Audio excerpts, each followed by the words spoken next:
Hello and welcome to MediaCast, the podcast series from Mediabrief.com. I'm your host and friend Pavan Chawla, and with me today is Chandramohan Parlapalli, co-founder and COO of Preludesys.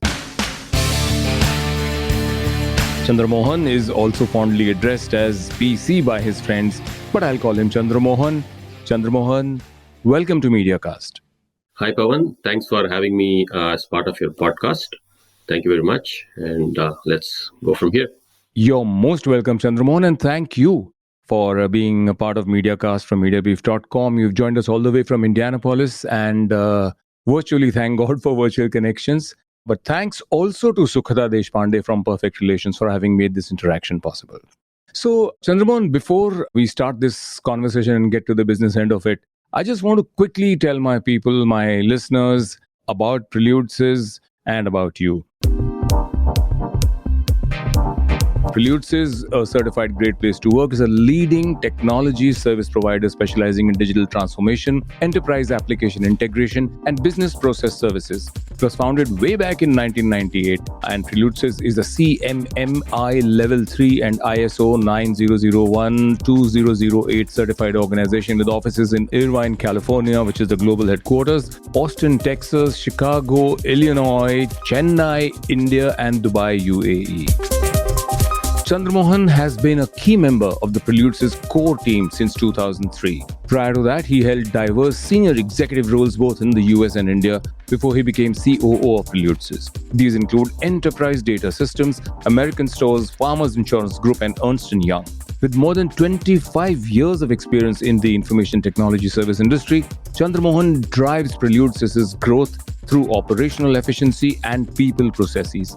Chandramohan holds a bachelor's degree in chemical engineering from Annamalai University and a master's degree in chemical engineering from Anna University.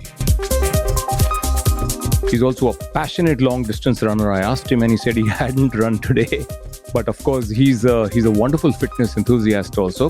Chandramohan likes traveling and cooking, especially his experiments to recreate authentic street food that he enjoyed while growing up in India.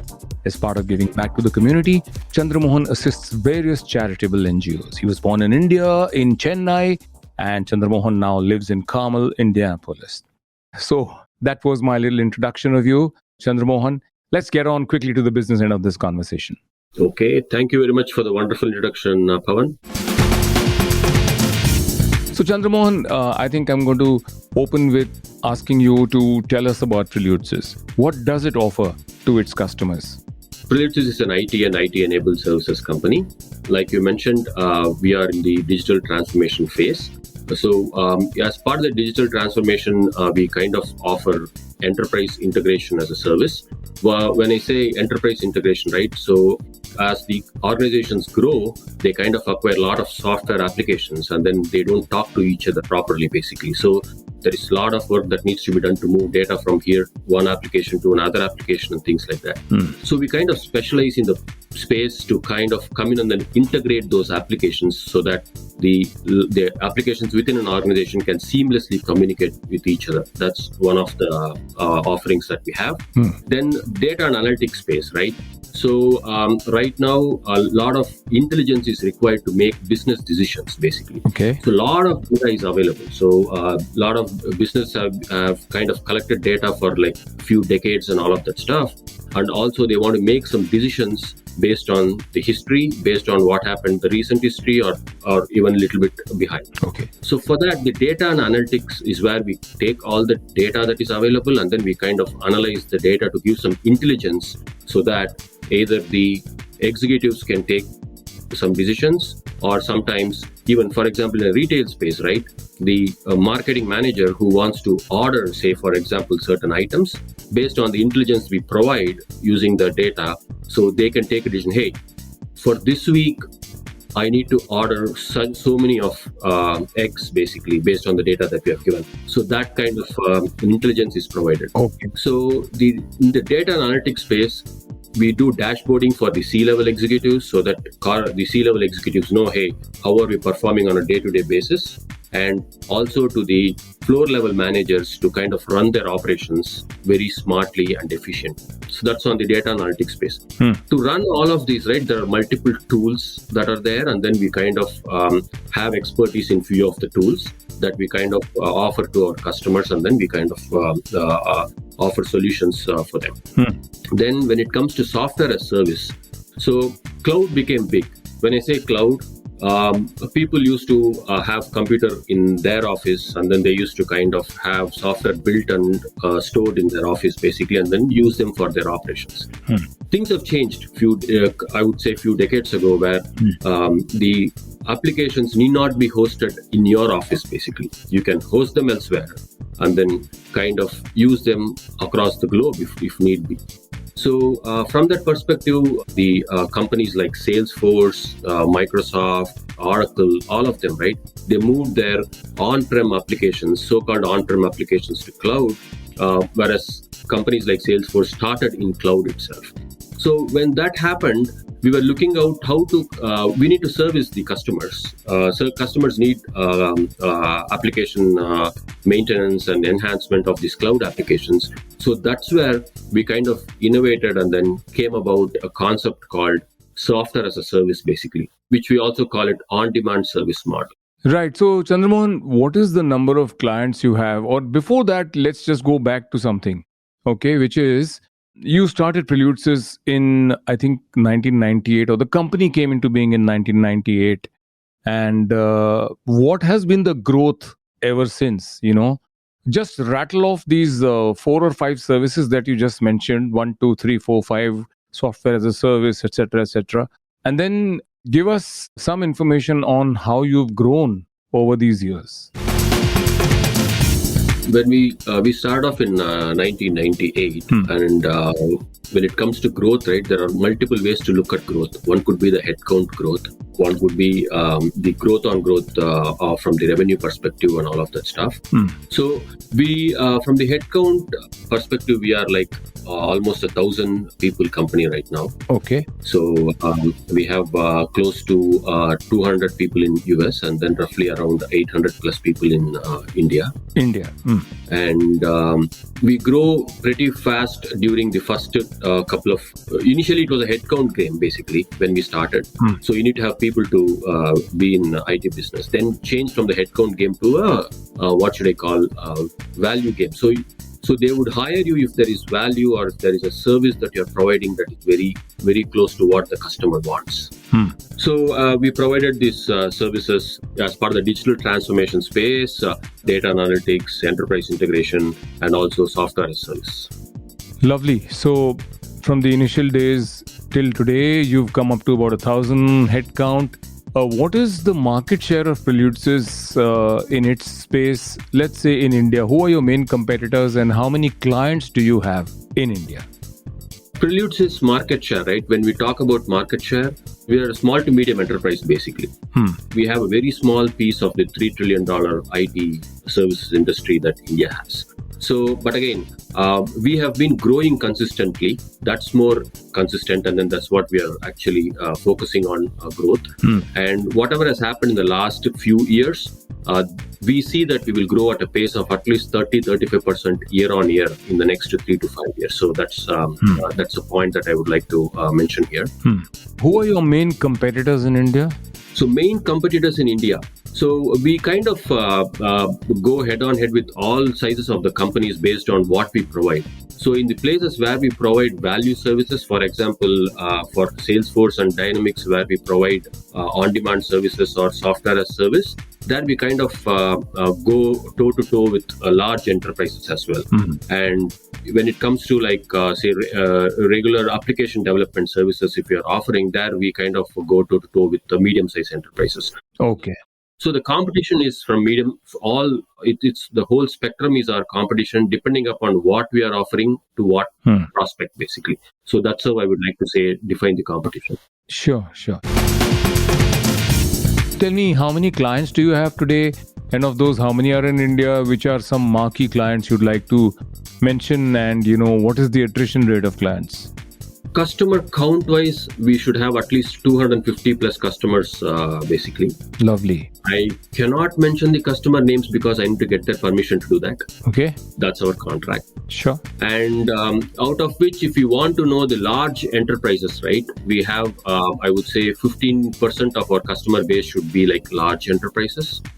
And rest of them would be small to medium enterprises. Mostly in the medium enterprise space is where our strengths are. Being our size, we kind of fit well into the medium enterprise space, basically. And our main customer base is US, basically. And in India, we have very few customers. And most of our, I would say 90-95% of our customer base is US, North America, basically, US and Canada. Okay. And well, you have, a communications consultant in India. And obviously, what are your plans for India? I mean, are you looking at growing the business, or is India just an outsourcing kind of a market for you? So if, like I said, you look at the headcount, right? So we are going to grow in India, basically, from people perspective. And the services that we are offering, they do suit for Indian market as well when it comes to Dynamics and Salesforce and all of that. But again, it suits to the larger enterprises in India. So we will get there. Plan is to get there as well. Okay. So essentially, you are looking at India as a future growth market, and you will be providing your offering or pitching your services to enterprise level clients, right? Clients. So what is the marketing and sales kind of setup that you have in India? My question earlier was that is India, I think in the past, India therefore might have been more of an outsourcing talent kind of, tech talent kind of a place. How is that going to change? Actually, the outsourcing tech talent kind of a thing is going to continue is what I think. It's not really going to change. Right. India is getting much stronger. We used to do rudimentary application development to begin with. Okay. Right now, we are doing a lot of product development in our country. I see all the big companies like Microsoft and Oracle and you name it, any Apple and everybody, all of them, for example, they have huge innovation labs in India. So from that perspective, I would say India is growing differently. I don't want to use the word outsourcing here because we are creating a lot more value for a lot of large global players, basically. And outsourcing, yes, without outsourcing, it's going to continue though, not that it's going to stop. But I think we have transformed ourselves from offering regular application development and testing services from our country to bigger and better things right now. Lovely. And what is the quality and level of expertise or ability in the tech talent that you've seen in India of late? How has it grown? And what would be your advice to, youngsters who have the degrees that you require, but how would you tell them to constantly keep bettering themselves? Two parts to the question. One, the quality today and how it's improved and how does it compare? And the second one is, what would be your advice to anybody who wants to be in the space and is a tech or a young technocrat, and how do they get better? So quality-wise, I have to say, we have improved a lot in India. In India, yes, we have improved a lot in India. Again, the improvement in quality is not just the institutions are departing a lot of knowledge to the kids. More focused degrees are available to suit the IT industry as well nowadays. Then on top of it, a lot of large organizations and medium enterprises do a lot of training to kind of make the talent better. So that is paying off a lot more. So that's where all enterprises like us invest in people processes as part of the learning and development to kind of keep the talent latest and greatest, basically, right? And if you say what advice you want to give to the new talent or the existing talent, again, one thing we do is we all want to quickly get into managerial roles, basically, and world looks at us for more tech ladder of the organizations than on the management ladder of the organizations. I think I see that change already happening. I see a lot of captives paying a lot of money for people who are willing to grow on the tech ladder, basically. Okay. That's the approach that we're all taking. Right. So, Chandramohan, what kind of companies are the ones that can really derive a lot of benefit from you? Of course, you're a very, genre and sector agnostic service provider, rather.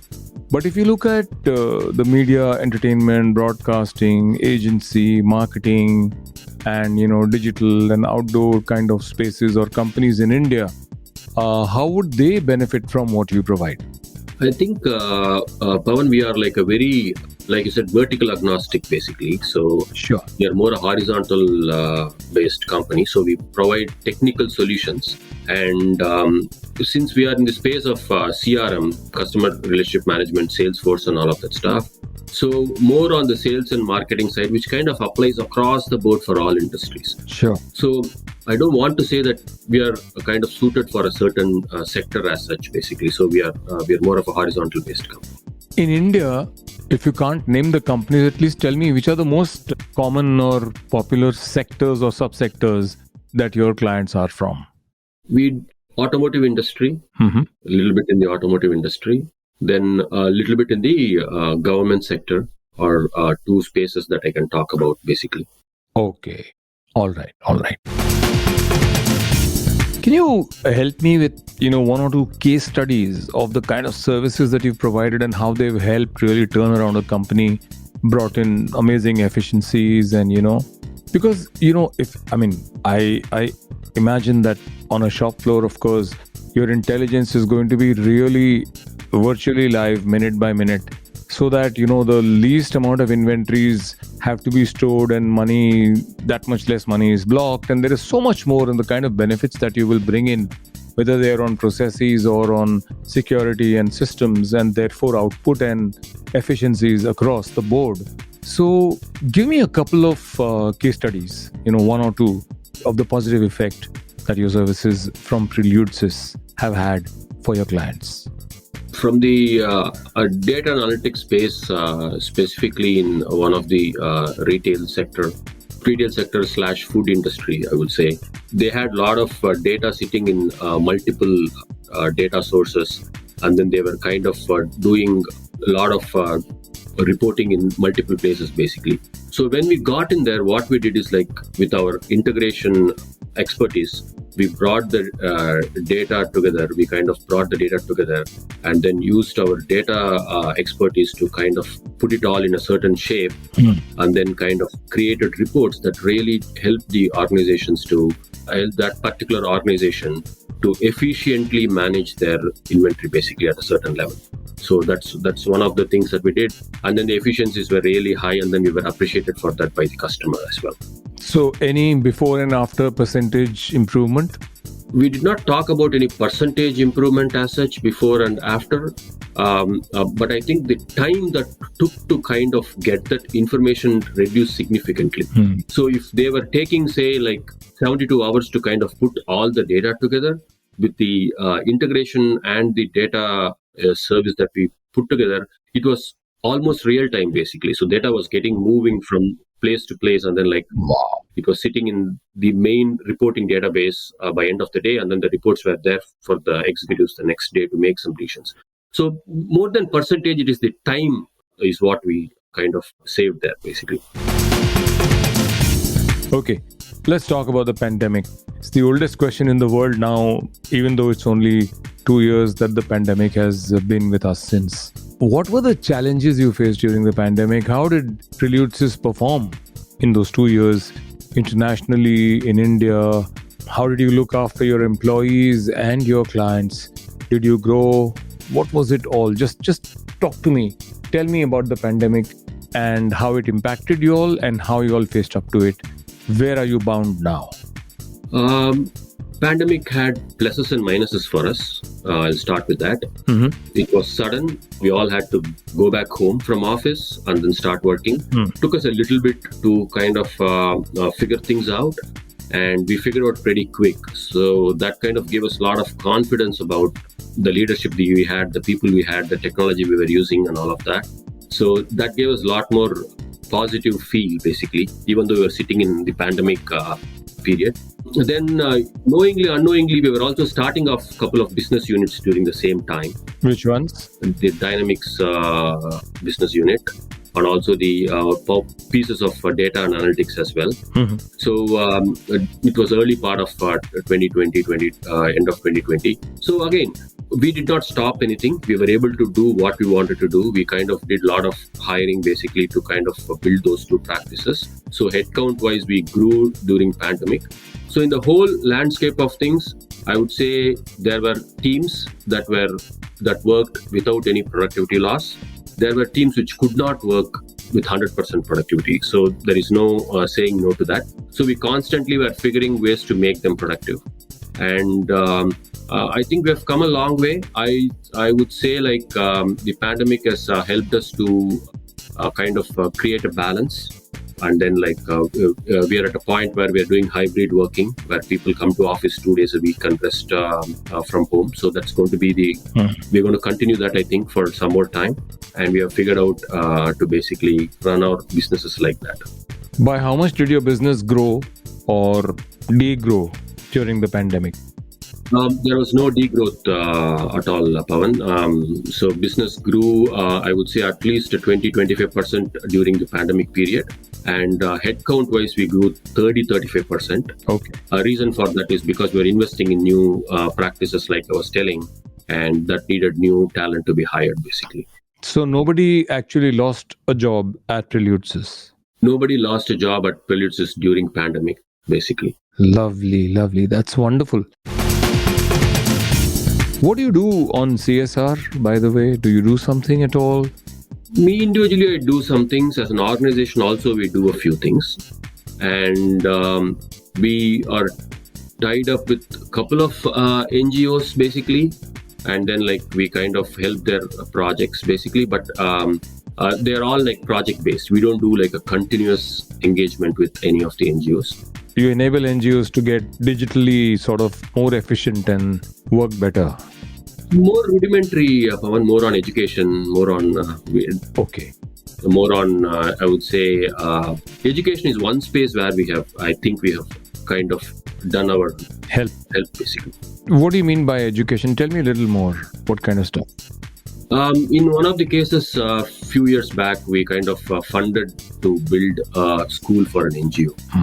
And then right now, as part of another NGO, where we kind of help the school kids basically to kind of learn after school kind of tutoring, if you want to say. So we kind of do that and also teach them about self-hygiene and things like that. Those are the NGOs that do all of this. We kind of are aligned with them. We kind of support them constantly and things like that. So what do you do to, you have this Great Place to Work certification, and that's now become virtually par for the course, frankly. I'm not taking away from the merit of actually getting that certification. That's really laudable. But how did you go about ensuring that, your people are they receive the complete benefits of, a place to work that gets certified as great? What goes into the whole process on the place, the infrastructure and the work culture? How do you foster that, so that you get the certification, that you've got the certification? So Great Place to Work is not about the workspace anymore. Sure. It's about the culture of the organization. And Preludesys is a learning organization which has which kind of grows employees basically to suit the current market scenarios. We do a lot of learning and development programs. We also are at par when it comes to all the benefits that we provide for our employees. Then we also have a great work-life balance that we kind of ensure that that's across all the teams. So it's more to do with the culture that we have, and we kind of constantly keep in touch with our employees. Our HR department has we call them HR point of contact. So they constantly keep in touch with our employees to make sure to understand their needs, to make sure they're all they have everything that they need. So that's how we kind of make sure that we are a great place to work. And with digital coming in, we are using tools basically that can bring all the employees together, even though we are not in the office, bring them together on certain occasions. We do town halls digitally. We keep our employees updated of the company's growth, happenings, everything. So that's what makes us a great place to work. Lovely. What do you do to promote happiness in your company? How important is employee happiness for you? Do you measure happiness? We are starting to do that. I don't have a lot of data on that, but that's one thing that we have started to do. Mm-hmm. But again, we have other activities, lot of connect activities that happen. We have a internal branding activities that we do, where we bring employees together to kind of make them feel happy at work, basically, and also otherwise. So we have started doing stuff around it, but again, these are all not really measurable things. You kind of they are very. You need to constantly do them. You can't stop them, but you need to constantly do them to see the results. I think we are in the right path when it comes to that, and then we are doing good things there. Yeah, lovely. So, Chandramohan, tell me, how do you market Preludesys, the services, to new clients in India? Typically, we do a lot of digital marketing, basically, and then we do a lot of cold calling as well. So where we have identify the prospect list and then call the prospects. And our websites are current always. They kind of showcase the greatest and latest, and then we do all the latest digital marketing activities like SEO, SEM. Some places maybe use AdWords and things like that to kind of market Preludesys across the globe. Yeah. What are the important, let's say, kinds of, or not mediums, but what performance marketing elements do you use? What is your ATL versus BTL in terms of the marketing mix for digital? Okay, you said we do a lot of digital marketing, but when you mention SEM and SEO, that is hygiene, frankly. Mm-hmm. And AdWords, of course, is strategically trying to get everybody onto you. And today, of course, every digital marketing initiative has two objectives already built in. One is not only customer awareness, but at the same time, customer acquisition. There's just that much of time to tell somebody and then, sort of get them excited enough to say, I want to know more, I want to find out. So that definitely would be halfway towards customer acquisition. So what kind of platforms and, pipelines of consumer or potential customer connect do you use? I mean, do you use LinkedIn? Do you use different kinds of social mediums and dark social? How do you reach out to your potential target audiences? So from the platform perspective, we do use LinkedIn, we do use Google Ads, we do use Facebook, we are in Instagram, we are everywhere basically. Mm-hmm. Our marketing team does a wonderful job of maintaining our presence there. And we do a lot of email marketing, we use a lot of tools for that. And then we also do a lot of calling, like I said. So these are all the aspects of it. Okay. And which, from all of these, whether it's social media marketing, whether it's email, which one gives you the maximum ROI? I look at all of these put together as one marketing. Again, we do slice and dice, but connect to acquisition, right? The ratio, I think we see a lot more happening when it is an inbound lead, and outbound the ratios are lesser. So that's what it is. So the inbounds are typically from your email marketing or your LinkedIn's marketing and things like that. So that's where you keep doing your marketing and then somebody reaches out to you, hey, I like you guys, and then can talk kind of thing, right? So so that's where we see a lot more traction and conversion as well. Okay. So Chandramohan, what about your service as a service offerings? Tell us about that, because that is an important part of your bouquet. Absolutely, Pavan. Around 2014-15, right, when the cloud was becoming bigger, we innovated and then we said, hey, we have to come up with a different engagement model so that we can break in and then acquire a lot more customers. And then that's where the leadership came up with service as service offering.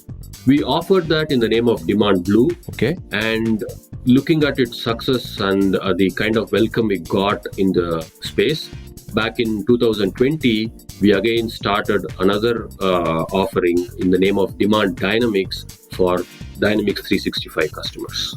So at what rate did Demand Blue grew? So Demand Blue grew at the rate of 75-80% year on year for the first 5 years. And we are still continuing to grow at a much faster pace. And looking at its success, like I said, we started Demand Dynamics in 2020. And then there we have acquired already 25 customers basically within a short span of time. Oh, that's really wonderful. And yeah, like you said, most of your customers are from North America and Canada, and you are setting your sights on India. So when you look at India as a huge potential market of a lot of customers, what are the most important, which services of Preludesys do you think will actually get you the most customers here, in your estimation? I would still think our bouquet of services kind of cover everything for an enterprise. I think everything fits the larger enterprises and we would bet on all of the services when we go to the larger enterprises basically. Okay. Thank you, Chandramohan, for being on the episode. I really enjoyed the conversation so far. What do you have to say about our little chat so far? Oh, Pavan, it was wonderful chatting with you. We do follow MediaCast and Mediabrief pretty regularly. It was a wonderful chat, and then your questions made me kind of think as well. So thank you very much. Appreciate it. You're most welcome, Chandramohan. His friends call him PC, and I think I will now also call you PC because we've had this conversation, and I hope to continue this a professional relationship as a friendship. So thank you very much, Chandramohan Parlapalli, PC, co-founder and COO of Preludesys. And thank you very much indeed, Sukata Deshpande from Perfect Relations, for having made this interaction possible. Chandramohan Parlapalli, co-founder and COO of Preludesys, was my distinguished guest on this episode of MediaCast, the podcast series on Mediabrief.com. I hope you found this conversation insightful. I did. Till we meet again in the next episode of MediaCast, the podcast series on Mediabrief.com. I'm your host and friend Pavan Chawla saying, take care, stay safe, bye-bye.